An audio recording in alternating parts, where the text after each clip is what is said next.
皆さんこんばんは、さちです。今回は視聴者様からリクエストをいただいたこちらのフラワーキャンドル風デザインをご紹介します。ぜひ最後までご覧いただけると嬉しいです。それではスタート。ベースコートはデュカートの実目補強コートを使いました。まずはキャンメイクの N29 番を使います。N29 番を親指、中指、小指に塗っていきます。乳白色のポリッシュならこれが一番コスパがいい。お持ちでない方は絶対買った方がいいですよ。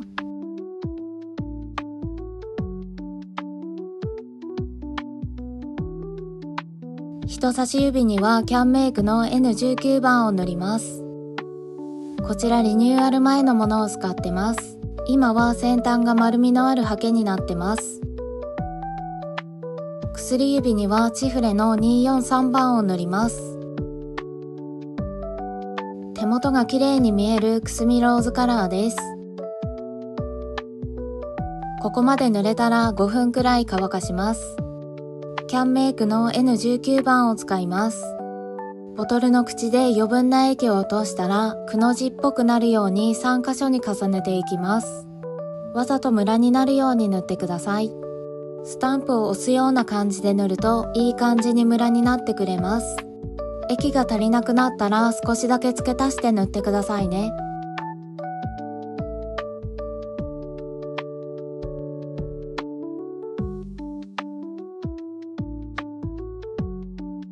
中指も3箇所に塗っていきます。爪が小さくて3箇所が難しい場合は根元と爪先の2箇所でも大丈夫です。爪の大きさに合わせて調整してください。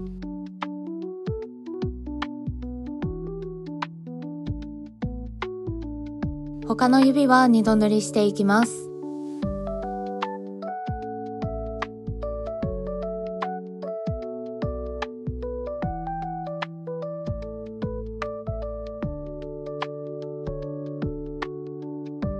ここまで塗れたら3分くらい乾かします。チフレ243番を使います。先ほどと同じようにボトルの口でしっかり液を落としたらピンクを塗った箇所に重ねていきます。ピンクの部分も残しつつ濃くしたい範囲に重ねてください。こちらもムラになるように塗ってくださいね。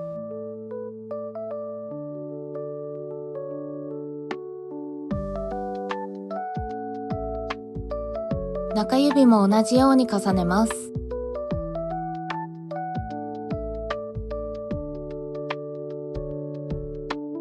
乾燥時間は取らずに次に進みます。キャンメイクの N12 番を使います。こちらは廃盤になってしまったのでお持ちでない方はネイルホリック GR703 番やジェネネイルのオリーブなどを使ってください。ペーパーパレットと爪楊枝も使います。N12 番をパレットに出して爪楊枝の先端につけたらピンクの周りに葉っぱを描いていきます。丁寧に描かなくても大丈夫です。葉っぱっぽく縦長の点を描くだけでいいですよ。爪楊枝の先端に少したっぷりめに液をつけて液をボトッと置いていくような感じです。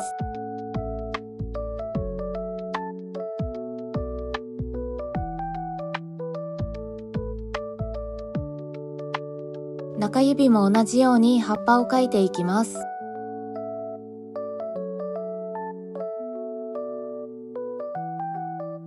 ここでも乾燥時間は取らずに次に進みます。ジェネネイルのホワイトとベースコートを使います。ホワイトを少しだけパレットに出してベースコートで薄めます。薄めたものをピンク部分の中心あたりに少しだけ重ねます。ハケの角の部分を使って小さめにもやもやっと塗る感じです。ハケは拭き取ります。中指も同じように塗ります。乾燥時間は取らずに次に行きます。金箔を使います。こちらはネイルダウン購入品です。金箔は小さめにちぎっておきます。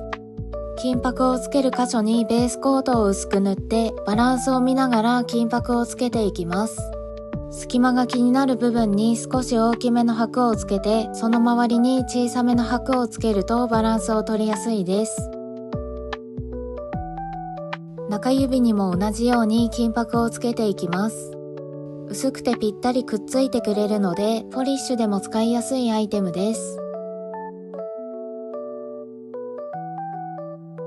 小指の爪先にもつけます。糊代わりにベースコートを使ってますが、トップコートでも大丈夫です。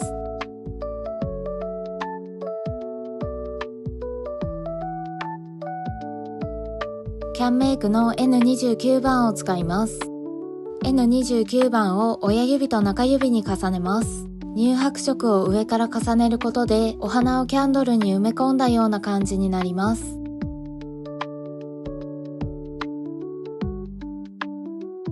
乳白色を重ねたら10分くらい乾かします。乾かしている間にスタッツをつけていきます。人差し指の根元にベースコートを塗ってスタッツをつけます。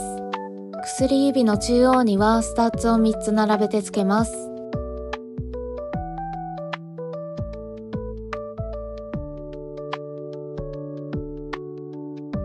10分経ったらダイソーのフラワーシールを使います。ジャンコードはこちらです。ピンセットを使って優しくシールを剥がしたら親指の根元に貼ります。シリコンペンを使ってしっかり密着させてください。中指の根元にも貼ります。親指と中指はチフレのマットコートで仕上げます。マットコートは乾くとマットな質感になるトップコートです。長持ちさせたい方は普通のトップコートで仕上げてからマットコートを重ねるのがおすすめです。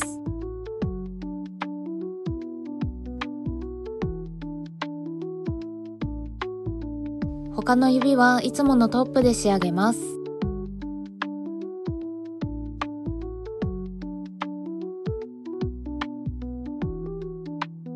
トップコートが濡れたら30分くらいしっかり乾かします。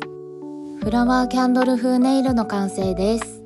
マット質感になると一気にキャンドルっぽくなりますよね。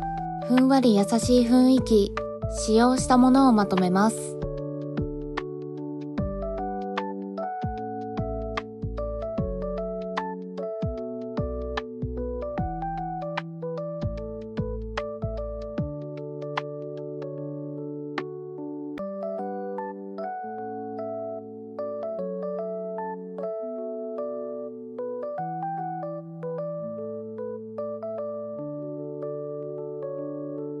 比較のために右手はツヤ仕上げにしてみました。ツヤ仕上げも可愛いですよね。皆さんはツヤとマットどちらがお好みですか？コメントで教えてくださいね。お花の色を変えても楽しめるデザインなので、お好みの色でお試しください。今回はここまで。またねー。